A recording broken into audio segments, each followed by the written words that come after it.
Bismillahirrahmanirrahim. Assalamu alaikum wa rahmatullahi wa barakatuhu. Day 4 of the series Tazkiyah An Nafs. So today the topic is from ignorance to understanding, a believer's quest for success. So a believer's soul desires success, we all desire to go to Jannah, right? So believers, whoever have faith in Allah subhanahu wa ta'ala, whoever wants to please Allah subhanahu wa ta'ala, the struggle is constant. They have to constantly work hard for it. So believers should strive diligently to acquire beneficial knowledge, to constantly stay on the right path. When Allah subhanahu wa ta'ala, he mentions in Surah Al-Ahzab, when he says about the amana, that but man bore it, verily he was unjust and ignorant. So Allah offered the amana to his creation, but all refused except insan. Amana refers to the obligatory duties, responsibilities, the acceptance of commands and prohibitions.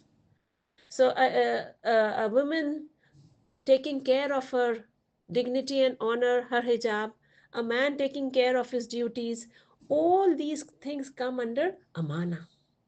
Anyone who fulfills this responsibility, whatever Allah has given, this amana, whatever Allah has given, will be rewarded, while the one who neglects it will be punished. This is period. This is from the principles that we need to know. So ignorance of Adam means that Adam underestimated the command of Allah, right? According to Tafsir Ibn Kathir. So how do we remove this ignorance? How do we be more conscious of Allah? That we do what Allah requires us to do with taqwa, with God consciousness, right? Ramadan is a month of taqwa. We have to be aware that Allah is watching us, writing everything down. And our deeds will be open and we will be rewarded or punished. May Allah protect us from His punishment. So to overcome ignorance is not knowing the commands of Allah, not knowing our responsibilities. So to overcome that, what one must do? Seek certain knowledge that helps answer the 3 questions of the grave.